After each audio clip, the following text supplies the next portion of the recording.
and generate the bibliography and follow that up. Okay, so that's a good way of going about it.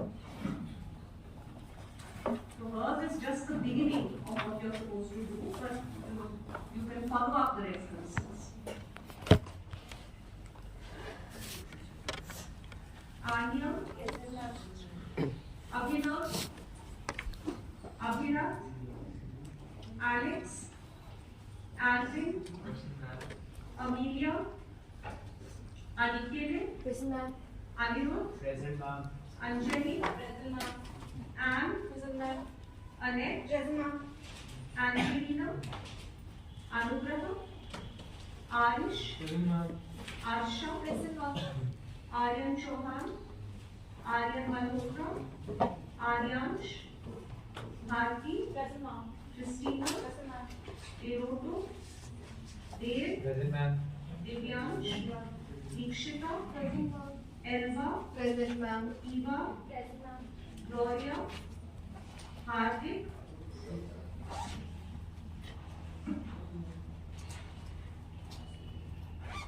Harsh, Present, ma'am.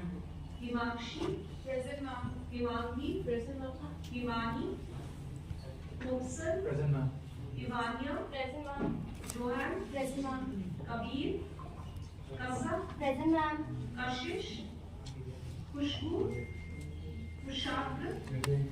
Tutsia Bro. Please switch your phones off. Why are you so late?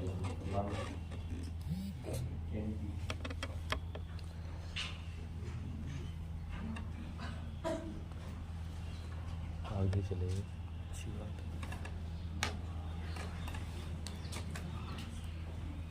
Lalit, Lavzusa, Lavanya, Nur, Present, ma'am. Mansi, Present, ma'am. Anna, Present, ma'am. Maria, Present, ma'am. Tasneem, Present, ma'am. Muskan, Present, ma'am. Naman, Vivek, Present, ma'am. Noel, Para, Present, ma'am.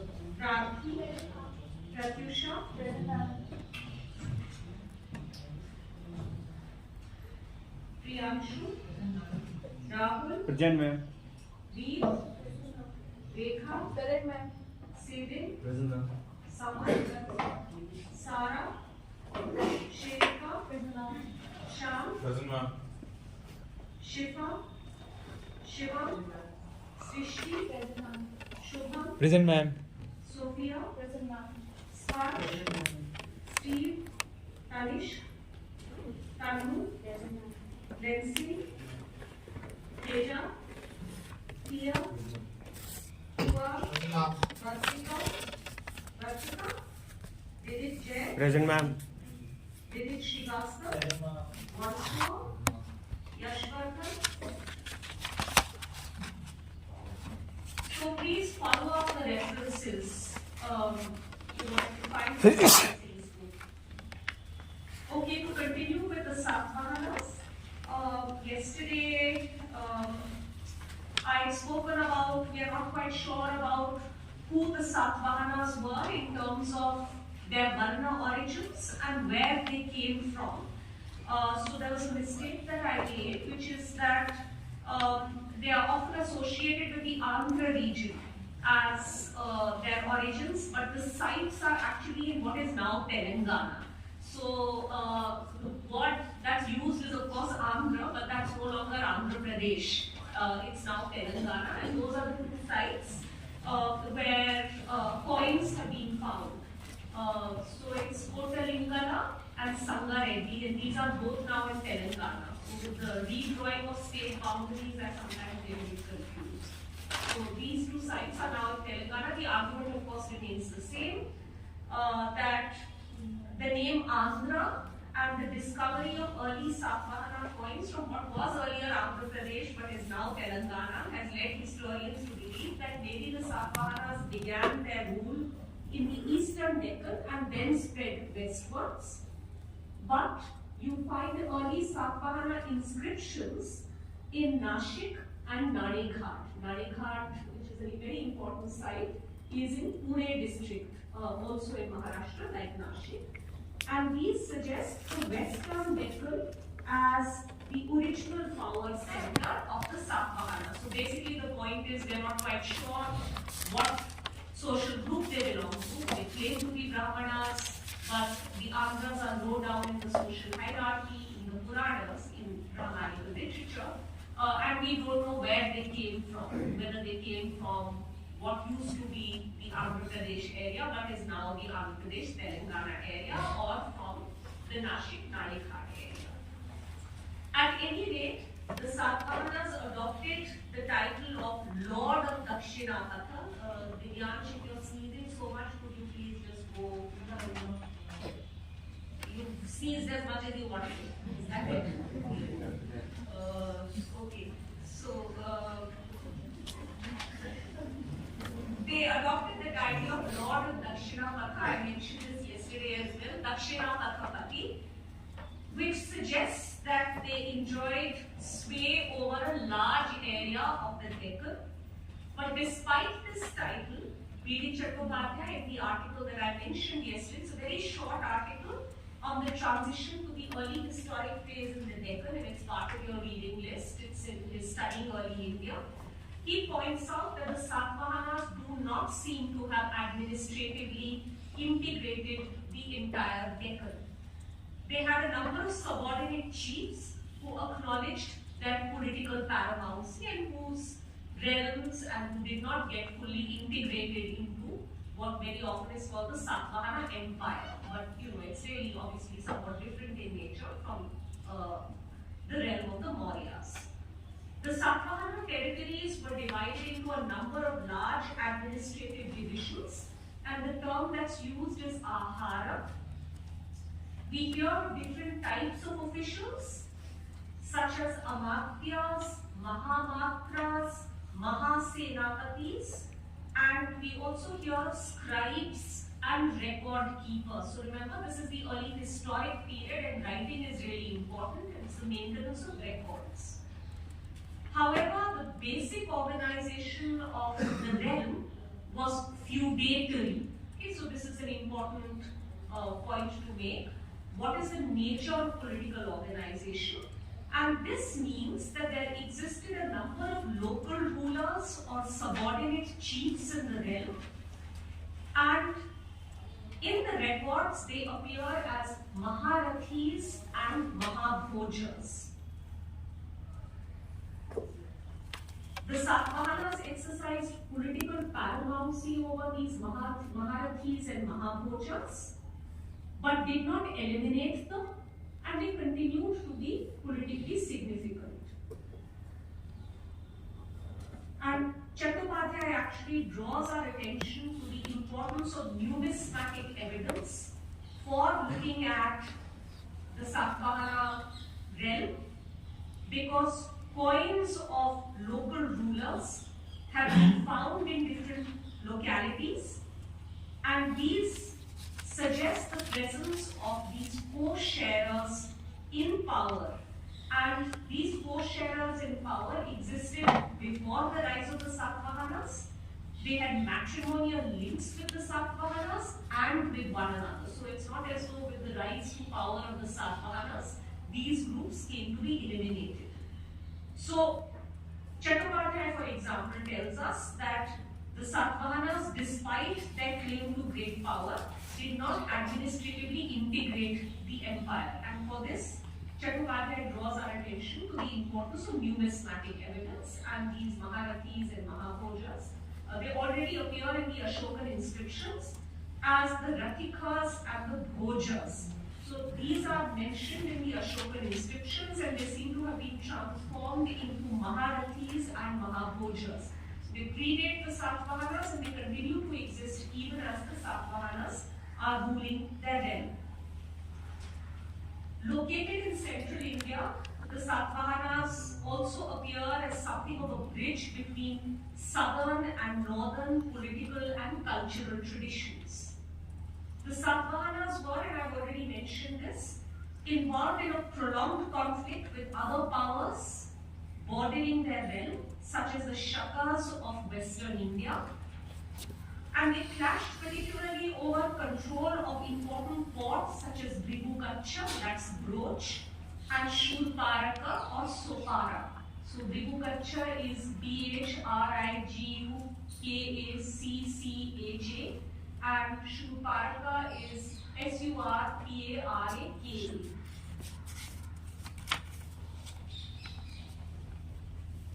Territories often exchanged hands between these dynasties, and when I read out that Nashik inscription of Gautamiputra, that conflict with the Shakas is evidently from that, and it was clearly a prolonged conflict.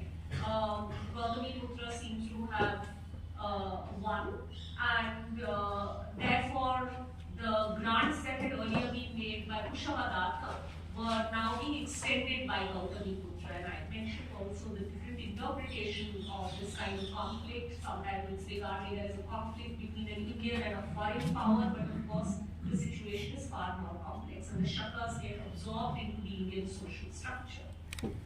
Some of the major Satvahana kings were Gautamiputra Satkarni, 2nd century CE, and during his reign the empire seems to have territorially reached its peak. There's also his son Vasishtiputra Pulumavi. I think these are characters that we've encountered earlier, and I think you read about them in your school textbook, who follows Gautamiputra Satkarni. Vasishtiputra is Vasishtiputra, Pulumavi, Pulumavi, and Yajnashri Satkarni, Yajna Shri, Satkarni is Satarni, and the reason that he is important that I'm mentioning him just now is that his coins have ships depicted on them, so the importance of trade and maritime commerce is really important. A later Satvahana king was someone called Hala, Hala, and he is believed to be the author of Prakrit, work of poetry, which I think I forgot to write down, so I'll just spell it out for you. It's the Gatha Saptasai, Gattatasai. So this is 700 erotic poems.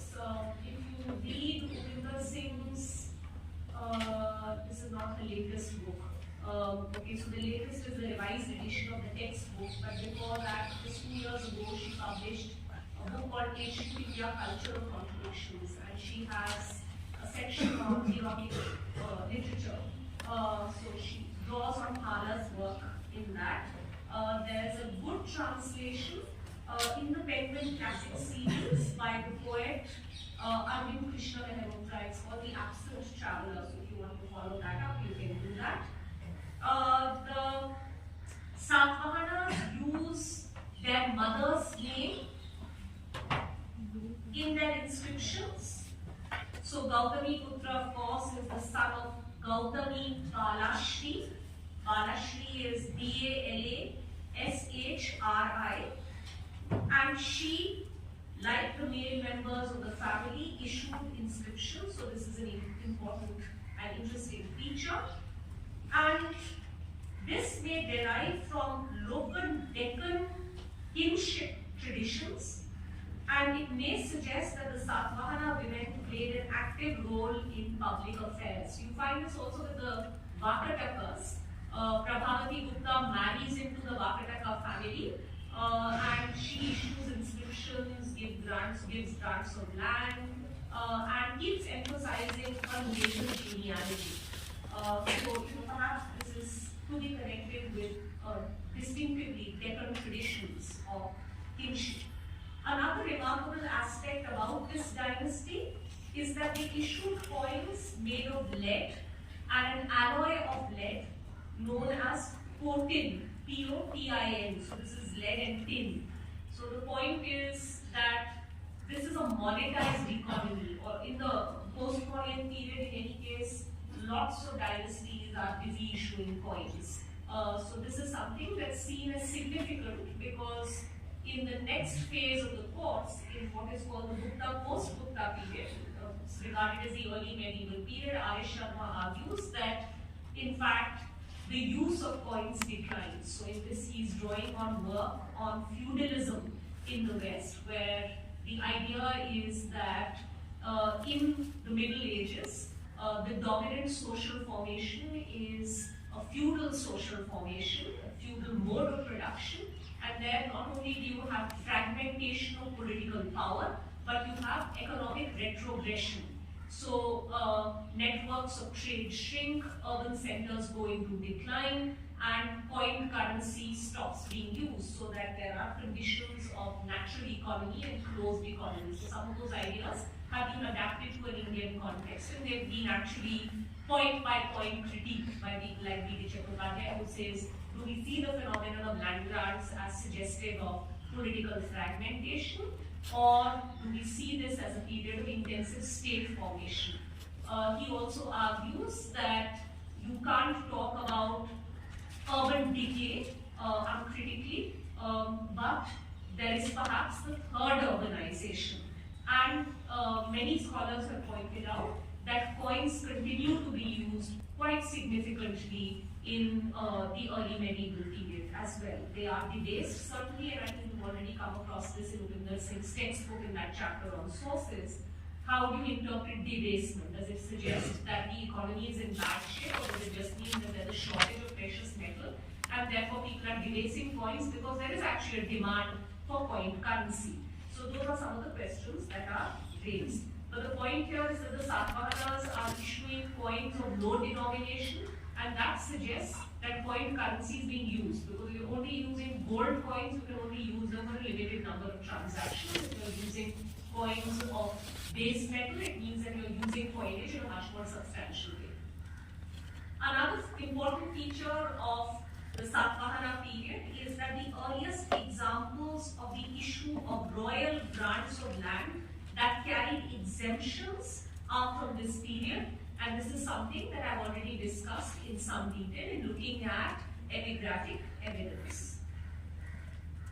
Such grants from a later period, that is what is called the Gupta post-Gupta period, have been associated with the onset of Indian feudalism. Why is that the case? Because grants of land have been given with lots of exemptions. So this is being interpreted by R.S. Sharma as the erosion of royal power. So rulers are giving grants of land with exemptions. Royal troops cannot enter that land.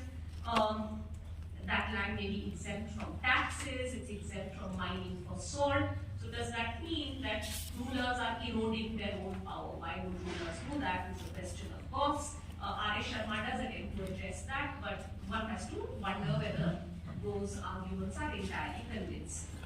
So remember that there's been not that much attention paid to the early historic land grant, but land grants don't emerge in the early medieval period. The Satavahanas are already making grants of land. And here I'm drawing on the work of Meera Vishwanathan. She has an academia.edu page.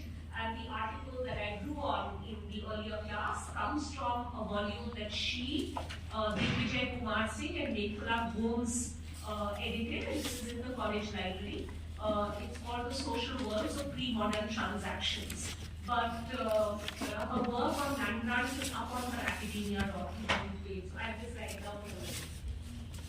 This is fairly new work, it's only come out in the last 2 years.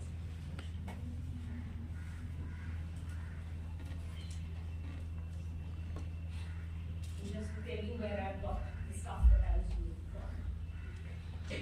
from. Okay.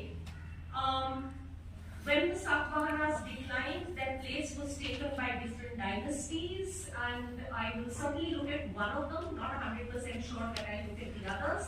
The one that I will look at is the Vakatakas. I will see if I feel like discussing the Kadambas and the Ikshvakus, but maybe we won't have enough time. And this is the time when the Satavahanas decline, that the Guptas are setting themselves up further north. So we refer to this as the Gupta period, but actually there are lots of other dynasties, and the Vakatakas certainly are quite important. Now we look at the so-called foreign dynasties that are important in this period. And these are the Indo-Greeks, the Shakas, the Parthians, and finally the Kushans.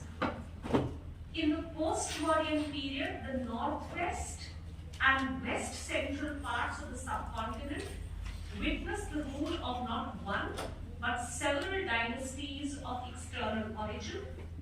often simultaneously as a result of tribal incursions from Central Asia.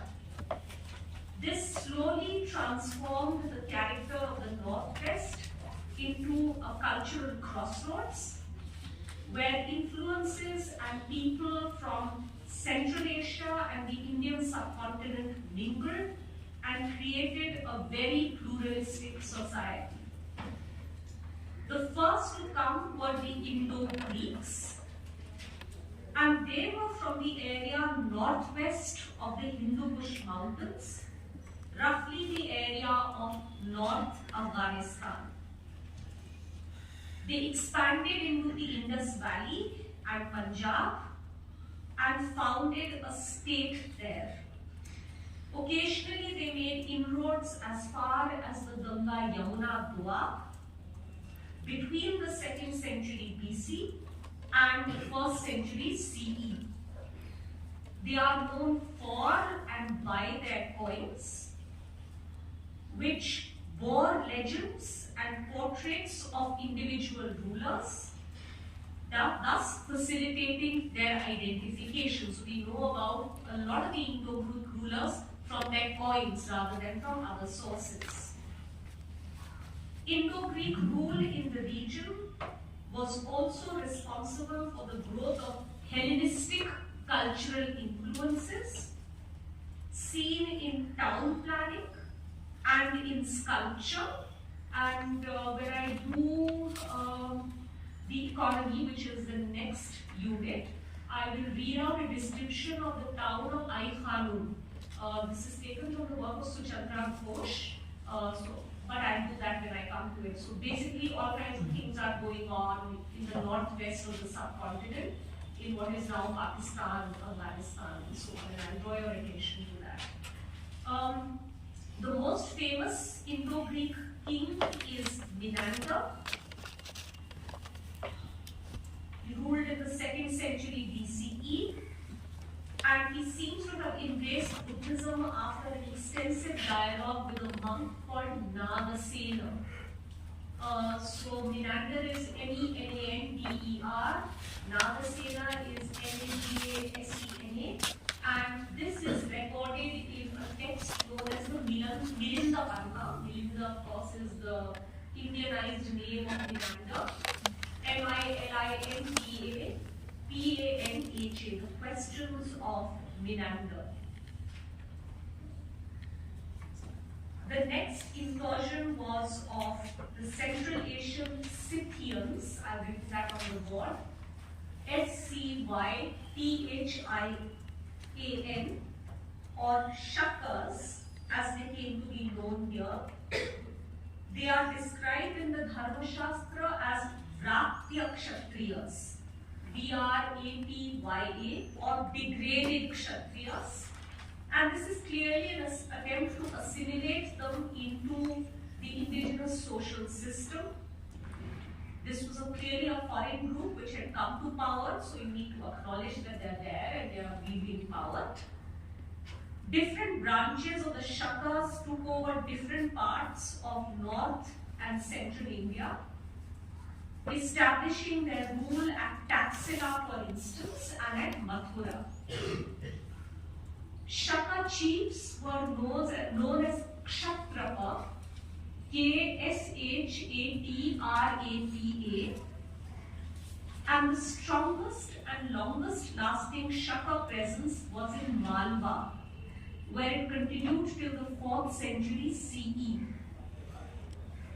The best remembered Kshatrapa of this line is Rudradaman I, and he extended his sway over Saurashtra, Kathiawar, Konkan, and Sindh, apart from Malwa. This brought him into fluctuating, prolonged conflict with the Satavahanas, and this is something that both the Satavahana Nashik inscription and Rudradaman's Junagadh inscription tell us about. So the Satavahanas and the Shakas are in conflict with each other. Significantly, as I mentioned on several occasions, Rudradaman's inscription is the first long inscription in chaste Sanskrit, it's in the Brahmi script. And considering that Rudradaman was a Shaka, his use of Sanskrit, the exalted language of the land, suggests an attempt to identify with local traditions and draw on their legitimizing power. The other Shaka Kshatrapa that I've mentioned and that you're likely to encounter is Nahapana, Nahapana, again 2nd century CE. And there are inscriptions that tell us about him. We also have coins of Nahapana, and his coins have been found in the Ajmer area and in the Nashik area. These Shaka Kshatrapas were also in conflict with the Satavahanas. They seem to have conquered the Nashik and Pune areas from the Satavahanas, and this perhaps was done by Nahapana. But around 124-125 CE, Nahapana was killed by Gautamiputra Satkarni. Gautamiputra's inscriptions in the Nashik and Pune areas suggest this. And also his restriking of Nahapana's coins. So this Shaka-Satvahana conflict is a very important aspect of the post-Mauryan period. Sadly, in India, very few people have been interested in the Shakas. They may have been sort of vaguely interested in the Shakas in India, but the Shakas come from outside India, and whether it's the Shakas or the Kushanas, partly because of the problems of traveling outside India and actually looking at the material in Pakistan, Afghanistan, and Central Asia. These are dynasties that have remained amazingly understudied by Indian historians.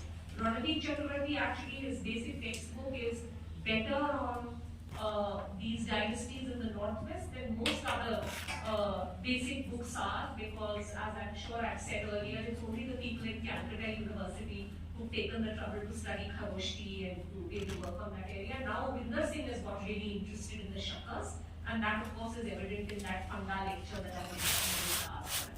Into some of the stuff that she has in her new edition of text. So she's sort of revised that portion substantially, but that is not yet in your reading list. Welcome to take a look at it, but we ordered some 4 or 5 copies for the college library. So you're welcome to take a look, but I don't think it's essential for you to do that yet, because it's not really, it's just come out like this semester in January. Another group was the Parthians or Pehlavas. These were originally from Iran.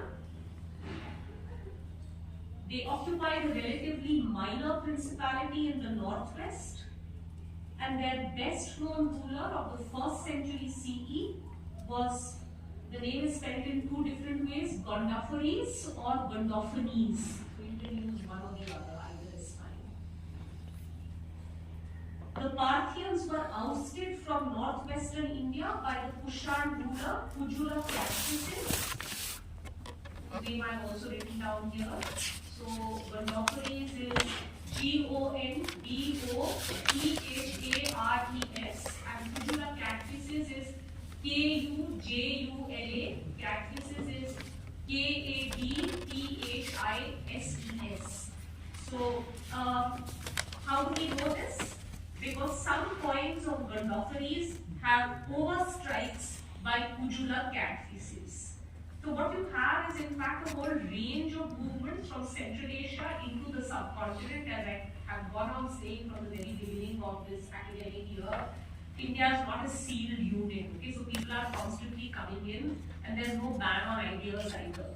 So, despite the fact that we of course do everything long before everybody else, and got there first where all worthwhile things are concerned, if you actually look at the ancient Indian evidence, people are constantly coming in from here, there, and everywhere, and the archaeological evidence clearly indicates that, and so does, in this period, the literary, numismatic, and epigraphic evidence. I'll now move on to the Kushanas. I will write down a few things more on the board. Fortunately, there's enough time for me to be able to finish this stuff.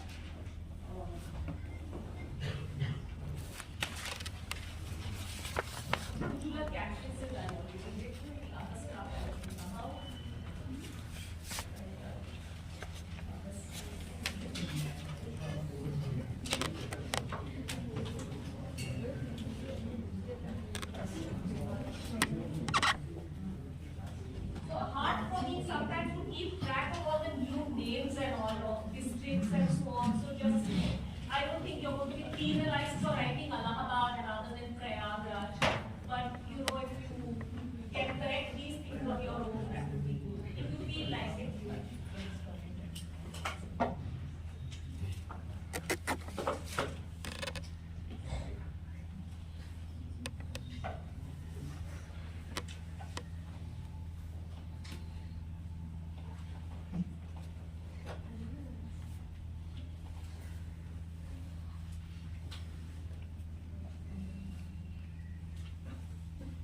in China known as the Yue Qi, but the new spelling is YEU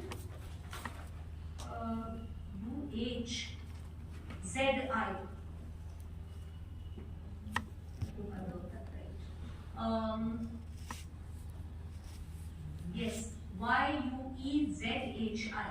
So in Harper and Swan, we know it as the Yue Qi, but that's the new spelling, YEUHZI. The tribe, as a result of pressure from other tribes in their homeland, moved out into other regions. A section known as the Little Yue Qi settled in North Tibet, while the Great Yue Qi, which is what we are interested in, occupied principalities in the valley of the Oxus River, OXUS, in Central Asia, displacing the Shakas on the way. Then, around the beginning of the 1st century CE, a chief by the name of Kujula Cadphises, whose name I've written on the other side of the board, and his son Bima, B-I-L-A, brought together these different areas and laid the foundations of a unified Kushan empire. This empire extended from the Oxus River in the north to the Indus Valley in the south, from Khorasan, K-H-O-R-A-S-A-N, in the west, to Punjab in the east. So Kujula Cadphises comes to be associated with Buddhism, and this is suggested by his coins, and Bima with the god Shiva. So you find that the Kushans are also interested in sort of Indian gods, deities, and religious traditions. Kushan power entered the subcontinent proper and reached its height under a king named Kanishka. This you already know. Kanishka's reign started in 78 CE, and this is the date from which a new era, later erroneously called the Shaka Samvat, was inaugurated. So who was this fellow after whom this year has been chosen? It's not actually Kanishka. One possibility is a guy called Chashtana. I'll just come to that. Earlier belief was that this is Kanishka, the beginning of Kanishka's reign, and therefore the term Shaka Samvat is erroneous, but people are saying this is actually named after Chashtana. Under Kanishka, the Kushan Empire extended further eastwards into the Ganga Valley, reaching right up to Varanasi, and southwards into the Malwa region. So actually a large part of the Kushan Empire is outside what is now India. A vast expanse spanning diverse cultures, Indian, Greek, Central Asian, was thus brought under one umbrella, leading to the commingling of peoples, ideas, and practices.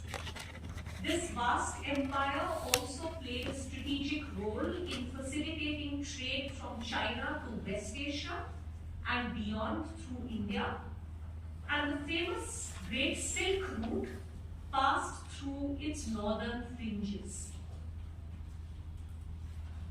Kanishka and his successors like Kuvishka, Kanishka II and Vasudeva I ruled till around 230 CE. So they're ruling right up to the 3rd century CE. The heart of the Kushan Empire was in Central Asia. Their Indian territories had twin capitals. One is Purushapura, P-U-R-U-S-H-A, P-U-R-A, that is Peshawar, and Mathura. The Kushans adopted grand titles like Devaputra, D-A-V-A-P-U-T-R-A, son of God, and Shahanushahi, S-H-A-H-A-N-U-S-H-A-H-I, that is King of Kings. However, the Kushan Kushan rulers did not exercise direct and absolute control over the whole empire. Large parts were under subordinate rulers with the title of Kshatrapa or Mahakshatrapa. It's the same what I mentioned for the Shakas. M-A-H-A, Kshatrapa is K-S-H-A-T-R-A-P-A. Of course, the English version of this is satrap, which you find, yes. Shahi is from which language?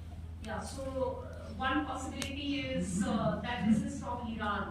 This is an idea that comes from Iran, which has, of course, the other great empire of the ancient world, great empires of the ancient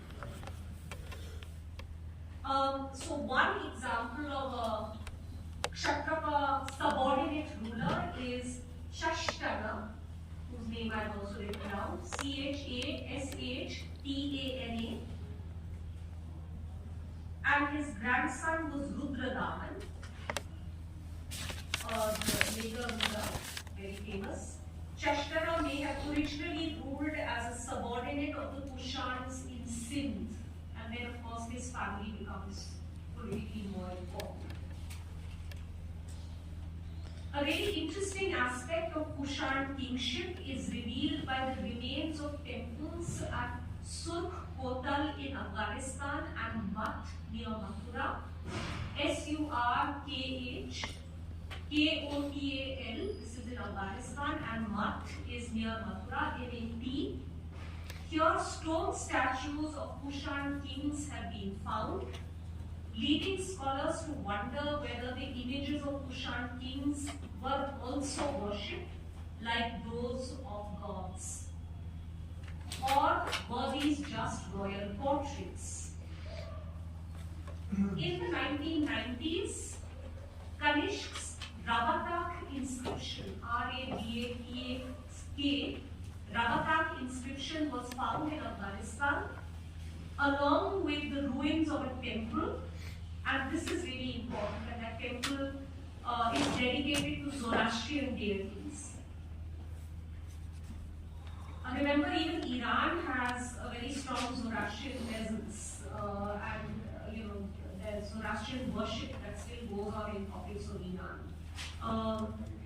In the inscription, Kanishk asks his officers to build a temple where images of certain deities were installed, and also to make images of his great-grandfather, grandfather, father, and himself. The inscription, which is in Bactrian language and the Greek script, outlines the extent of Kanishk's empire, which seems to have extended right up to inscription claims Pataliputra and Champa in the east, Champa, this is the capital of the Anga Mahajanapada of an earlier time, continues to be important, and enumerates his grand titles such as the Great Deliverer, the Righteous and Just, and one who is worthy of worship. So what does this mean basically? What are the Kushan's claims? I'm going to just leave it at that for you to think about. The Kushans introduced new military and cultural features to the Indian subcontinent, such as an improved cavalry with the use of reins and saddle, and the trouser, tunic, and coat style of dressing which you find in Kushan sculptures. At the same time, they embraced elements of indigenous cultures. They patronized Buddhism and Shaivism and Sanskrit literature. So the fourth great Buddhist council was held in Kashmir under Kanishk, and the great Buddhist poet who composed the first full Sanskrit kavyas, this is a guy called Ashwaghosha, Ashbghosha. He also composed the first proper biography of the Buddha Charita. He was at Kanishk's court. The coins issued by Kanishk's predecessors, such as Vima, declare them to have been devotees of Shiva. I already mentioned that. As the power of the Kushans declined, various local dynasties subdued by Kushan, surfaced all over north and central India. And these included the Shakas of Malwa and a number of Naga, Mitra and Datta rulers. So Naga is N-A-G-A, remember even Gupta's made an alliance with the Nagas. Then there are these Mitras, M-I-T-R-A, and Dattas, D-A-T-T-A, as well as non-monarchical polities such as the Arjunayanas, Malavas and Yaudheyas. So these are groups these are polities that have existed from the age of the Buddha. We have mentioned in early Buddhist literature, and we also have coins of these polities. Arjunayana is A-R-J-U-N-A-Y-A-N-A. They are in the Bharatpur Alwar area. The Malavas, M-A-L-A-V-A, they are in the Punjab and then they move to Rajasthan. And the Yaudheyas, Y-A-U-D-H-E-Y-A, are in eastern Punjab and the adjoining areas of Uttar Pradesh and Rajasthan. And we know about their existence from their coins, seals and inscriptions. And this was the context in which a new phase started with the rise to power of the Guptas in the early 4th century CE. So with this, I finished the discussion of political processes in the Mauryan, post-Mauryan period, except for the Tamil South, and that I will do. There is 3 minutes left. So I'll do that in the next class. But from that, I'll move into social and economic history as well, because a lot of the stuff on the Tamil South is actually to do with trade, and we're not just going to be looking at the Tamil literature, but also ethnographic evidence and coins and archaeological evidence. And I don't think that I'm going to draw on a lot of the really new materials. So, for example, the site of Kiladi, I think I just leave that out because the whole archaeological reports are not yet available to us, and the stuff that's been coming out in the press will make us completely unhinged as far as our chronology is concerned. So we are going to go with the chronology in the course, which is the Tamil South from about 300 BCE to 300 CE. Because if you accept the new chronology, it will be taking these developments back to the 6th century BCE, which is going to then be upset. What is going on? Arey, what is going on? Srishti, what is going on? What? I'm talking, you're just fiddling with your phone. I'm sure you weren't allowed to carry phones into your classes in school. Why don't you just keep them in your bag? That's also the requirement in college. Why are you constantly fiddling with your phone? And I'm still standing here discussing what I'm going to do and not do. And you have no idea, of course. So basically, I'm not going to bring in some of this new work because that will totally disrupt the chronology that the syllabus has laid down for us. But I'm just mentioning the name of the site, and you're welcome to take a look at it. And I'm welcome to them to articles more than various other online respectable channels. And Stalin visited the sites and so on. So all this also then becomes part of the politics of our time, the politics of the Dravidian movement. So we actually got there before you did. We got, we were literate long before you were, and that just then completely ruins the chronology that the course has set out for us. It also means that there's literacy and all of our theories about how these areas did not have a script, and therefore Ashoka's inscription in this area and Prakrit and the Brahmin script. All of that will have to be rethought. So already there's enough doubt that are planted in your heads for all kinds of things in chronology. So why add to that confusion by having to rethink even the chronology of an entire subtopic? So let's go with the older stuff. Okay, so then I'll see most of you on Monday, and some of you